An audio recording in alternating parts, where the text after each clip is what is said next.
kalau tidak salah ini kisah beberapa tahun yang lalu ya, beberapa tahun yang lalu. Sekali lagi, tolong teman-teman jangan dianggap saya sedang bicara tentang individu Anda atau tentang kota Anda, bukan.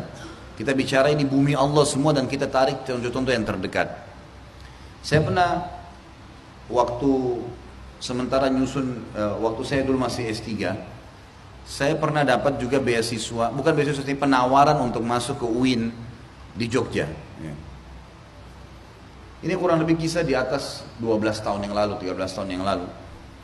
Pada saat itu ada penawaran dan saya coba mendaftar, nama saya dipanggil. Saya berangkat dari Makassar naik pesawat ke sana. Subhanallah, pas tiba di kampus UIN di Jogja, begitu tiba di sana. Pada saat saya tiba, saya temukan menghadap ke pasca sarjananya, kata mereka sudah nggak bisa Pak, tesnya sudah dimulai kemarin. Loh kok bisa? Suratnya hari ini. Saya datang kemarin, ini suratnya masih ada. Tiba-tiba dimajukan. Kok saya nggak diberitain? Intinya tidak jadi ikut. Saya coba mau ikut tes sendiri, nggak bisa. Sampai saya temuin rektornya tuh. Datang rektornya ketemu. Pak, saya dapat surat panggilan loh Pak. Dia lihat saya, ini berjenggot nih. Ini lain alamnya. Yang diperhatikan wajah saya serius, dilihat jenggotnya. Kemudian dia bilang, kayaknya Anda memang nggak cocok kuliah di sini. Baiklah, saya sudah paham isyaratnya. Mungkin memang karena teman-teman di UIN ini sekarang banyak didominasi oleh liberal, gitu kan? Ini pasti pembantah liberal nih. Jenggot itu dianggap pembantah liberal.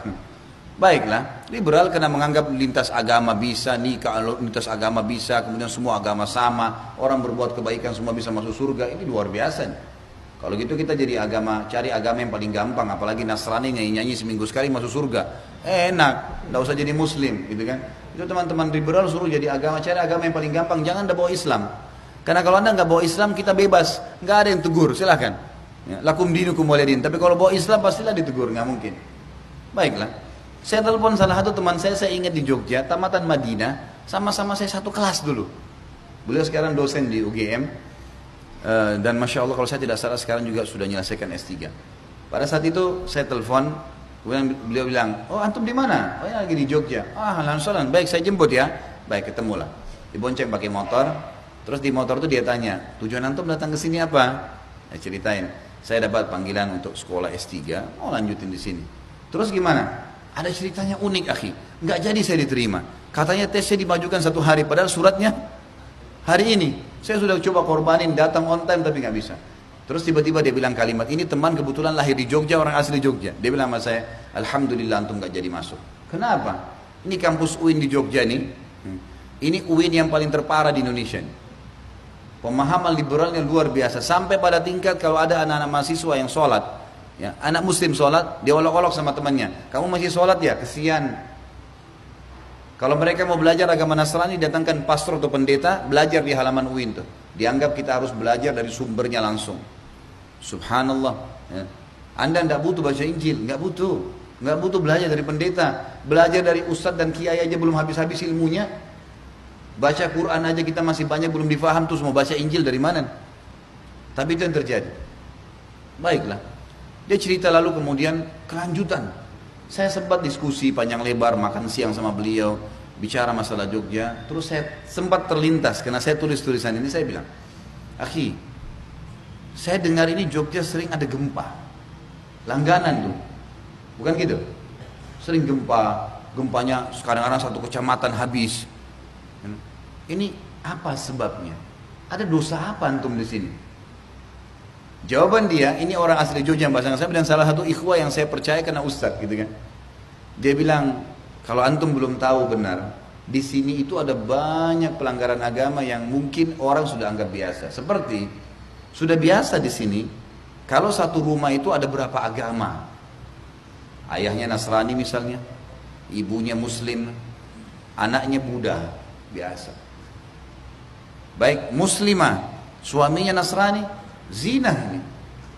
Lahir anak Buddha, wajar. Jalurnya salah. Ternyata di banyak terjadi nih. Kemana-mana. Masya Allah. Belum selesai tema.